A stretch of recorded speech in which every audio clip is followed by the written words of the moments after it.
As testemunhas de Jeová acreditam que só elas serão salvas? Não cabe a nós decidir isso.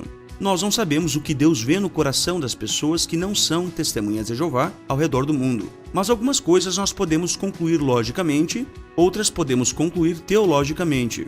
Conclusões lógicas. Primeiro, as testemunhas de Jeová logicamente acreditam que encontraram a religião verdadeira.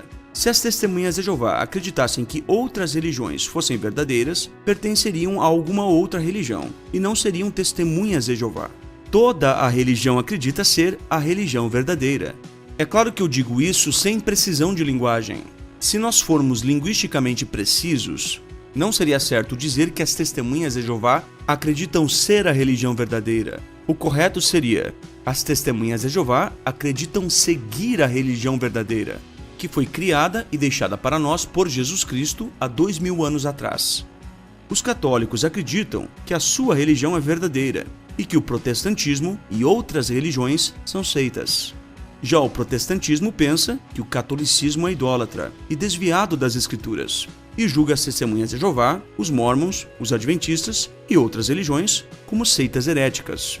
O adventismo acredita ser a religião verdadeira. Os mórmons acreditam ser a religião verdadeira. As testemunhas de Jeová acreditam seguir, para sermos linguisticamente precisos, a religião verdadeira. É logicamente impossível que todos estejam certos. Ou todas são falsas, ou apenas uma segue o cristianismo verdadeiro. Portanto, o pensamento lógico nos faz perceber que o exclusivismo religioso é uma conclusão inescapável. Segundo, a verdade une, a mentira separa. Se existissem duas religiões verdadeiras, elas se uniriam e formariam uma só. Terceiro, religião ou placa de igreja não salva ninguém. Muitos que são testemunhas de Jeová hoje não serão salvos. Porém, a doutrina que alguém segue guia sua crença. Por exemplo, uma pessoa que crê no inferno de fogo não tem motivos para ser testemunha de Jeová. Uma pessoa que não crê nos dons espirituais, curas, exorcismos, etc., não tem motivos para ser membro da Assembleia de Deus. Assim, embora a religião não garanta a salvação, ela afeta diretamente a fé da pessoa. Quarto, se não fizesse diferença a religião que alguém segue, então todas as testemunhas de Jeová sinceras seriam salvas, mesmo que a organização das testemunhas de Jeová fosse uma religião falsa. Se não fizesse diferença a religião que alguém segue, então não existiria o engano religioso. E nós sabemos que o engano religioso de fato existe. Por que existe o engano religioso? Ora, porque faz diferença a religião que a pessoa segue. Afinal, como poderia alguém ser religiosamente enganado se a salvação se resumisse a ser uma pessoa sincera, não fazendo nenhuma diferença à religião que você segue? Ora, repito, neste caso não existiria o engano religioso. Um apóstata ou opositor entra em contradição ao criticar as testemunhas de Jeová, caso ele pense que o que importa é o indivíduo, não a religião que ele segue. Ora, se o que importa é ser sincero, independente de qual religião se siga, então por que motivo os apóstatas e opositores das testemunhas de Jeová criticam a religião das testemunhas de Jeová? Afinal, faz ou não faz diferença a religião que se segue? Se não faz diferença, então as testemunhas de Jeová serão salvas, mesmo que as testemunhas de Jeová sejam uma religião falsa. Afinal, o que importa é o indivíduo. Mas, se faz diferença a religião que se segue, então é uma tremenda incoerência criticar as testemunhas de Jeová por pensar em seguir a religião verdadeira. Vejamos agora as conclusões teológicas. Ponto 1. Jesus ensinou que muitos que se dizem cristãos não obedecem a Deus e serão destruídos, segundo o que ele falou em Mateus, capítulo 7, 21 ao 23. Ponto 2. Jesus ensinou que ele tem um grupo específico de ovelhas, em Lucas 12:32 e em João 10:16. Portanto, é a esse grupo que ele usa para cumprir seu propósito. Isso não significa que ele não aprove a atitude de indivíduos específicos que não são membros dessas ovelhas. Mas ele certamente rejeita a todos que rejeitam as suas ovelhas, segundo o que lemos em Apocalipse 12, do 10 ao 12. Ponto 3. O grupo liderado pelos apóstolos e anciãos em Jerusalém era o único grupo cristão aprovado por Deus. Qualquer potencial grupo cristão que seguisse outra doutrina de forma separada daquele grupo cristão, falando mal dos apóstolos, dizendo que quem estava com os apóstolos e anciãos em Jerusalém eram seguidores de homens, qualquer pessoa que alegasse isso e que montasse outro grupo cristão, na verdade era um apóstata que estava formando uma seita. Não podemos ser categóricos quanto a quem será salvo ou não. Ainda assim, podemos inferir alguns pontos básicos. Para ser salva, a pessoa tem de cumprir alguns requisitos.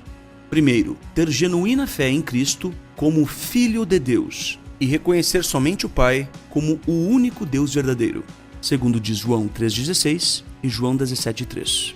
Portanto, quem crê na Trindade está em oposição direta a esta declaração, pois a visão teológica dos judeus e dos primitivos cristãos, a qual é biblicamente correta, não suporta a doutrina da Trindade.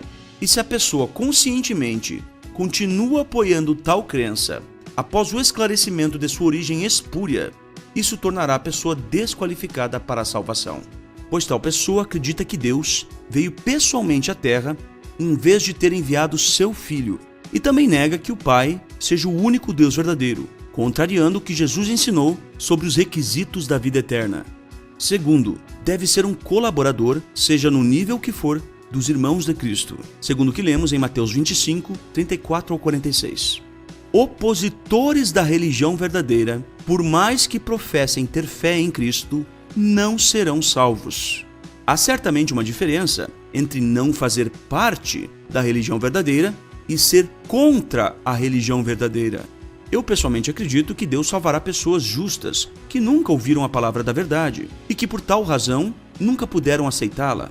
Há muitas pessoas em lugares isolados, por exemplo, que ouviram a mensagem do reino apenas uma vez e já depositaram fé e mostraram apreço por ela, mas talvez nunca mais terão contato com verdadeiros cristãos novamente.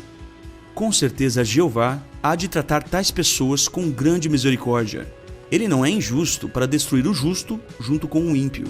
Porém, quando a pessoa ataca o povo de Deus com palavras ou rejeita os irmãos de Cristo, não há misericórdia para com ela. Há uma grande diferença entre não estar no povo de Deus, literalmente, e rejeitar o povo de Deus. Creio que a atitude das pessoas durante a futura grande tribulação poderá ser decisiva. Lembre-se de Raabe, a prostituta, por exemplo. Ela não era israelita, mas foi salva por Deus por causa de sua atitude e fé para com os servos de Deus no momento decisivo. Assim como alguns egípcios que não eram israelitas, mas andaram com os israelitas, seguiram o povo de Deus num momento decisivo, depositando fé em Jeová, e por tal razão foram salvos. Terceiro ponto, para ser salva, a pessoa deve ter respeito pelo nome de Deus e santificá-lo. Mateus 6,9. Pessoas que se recusam a reconhecer que Deus tem um nome e que este deve ser honrado e compreendido, não serão salvas. Quarto ponto, a pessoa deve se manter à parte do mundo em todos os sentidos, conforme diz João 18,36. Conclusão, embora certamente haja alguns pontos que possamos estabelecer, por fim, a decisão final cabe a Deus. O que cabe a nós é fazer o nosso máximo para que nos apresentemos a Deus aprovados. Eu espero que você tenha gostado desse vídeo, um grande abraço e fique em paz.